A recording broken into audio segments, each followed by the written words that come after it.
So we have a very important topic that we'd like to discuss. This is the core of almost all of our programs, and everyone who has a career would go through such an event.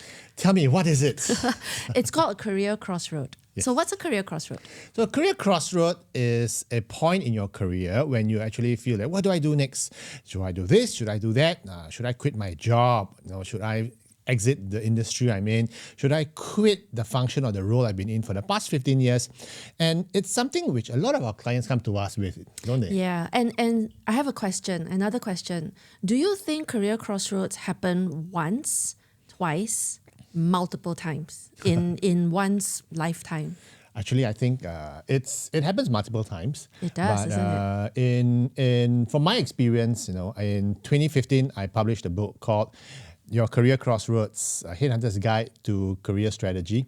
And in it, I spoke about the phenomenon of people having the second career crossroads. And that is quite unique because from my experience as a headhunter / career coach, what I found out was that people tend to have two or more crossroads. The first one typically happens when they are about 28 to 32.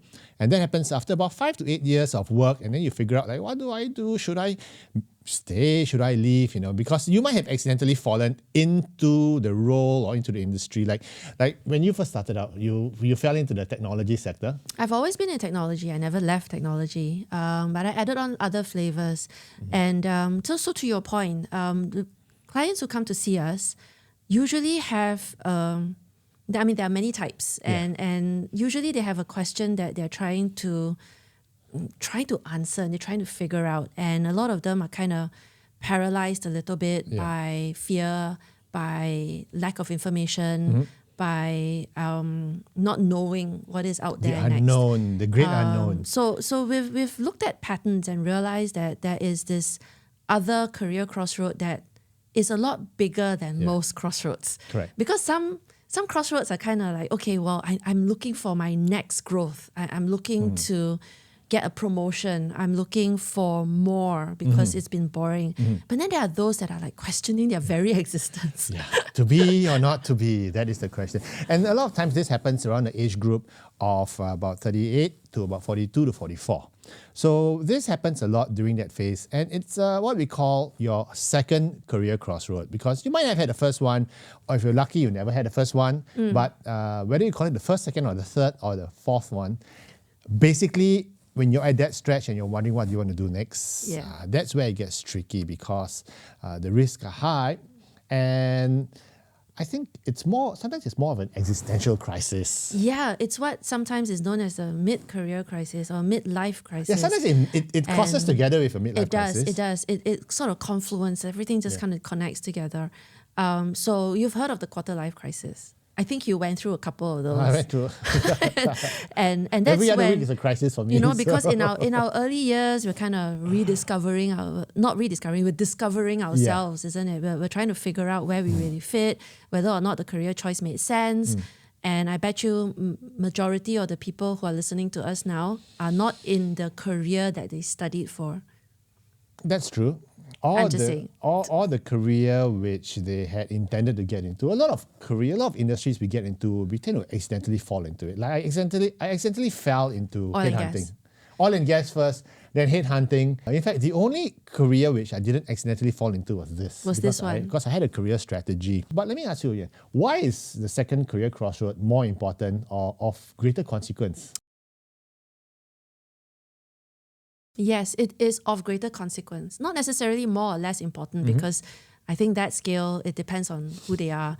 But the second career crossroad that typically happens in the 40s, it has got more consequence. So the impact is wider ranging because we've got mortgages, we've got school fees, bills to pay, we've got elderly parents, we've got obligations. It's this huge word. Yeah, obligations. And so when you have such obligations that are, I don't know, I mean, for one of a better analogy, it's like a ball and chain, isn't it? So you're not free to fly.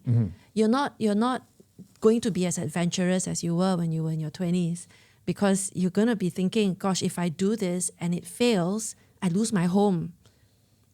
It's huge. That's true, actually. That's true. It's huge. So I think it's critical. What are your thoughts? I think it's very critical because not just because the risks are higher, but because you're older, you're more steeped into the industry you're in, you're more steeped into the role. How do you pivot out of that? I mean, imagine if you're 42 and you've Yes. been 15 years in That a was a while back, particular though. industry. 42 was a while back. Oh, that was 20 years back, right? Anyway, This is all filter.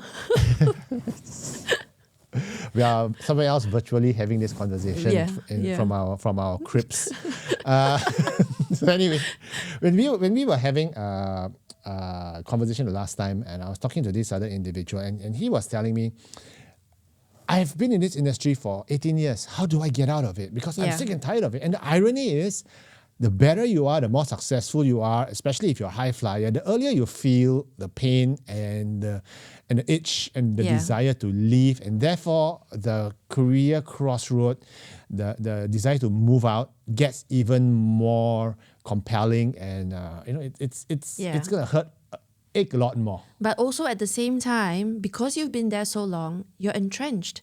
It's sticky. You can't get out. Yeah. Because if you're looking for more money, Yeah. or if you're looking for the same level of money in terms of income, Might the not market happen, demand will only pay you for Yeah. what you don't like doing because you've been doing it now for so long. That's the irony of it. Right? So imagine that being, I guess, a bit of a conundrum. Yeah.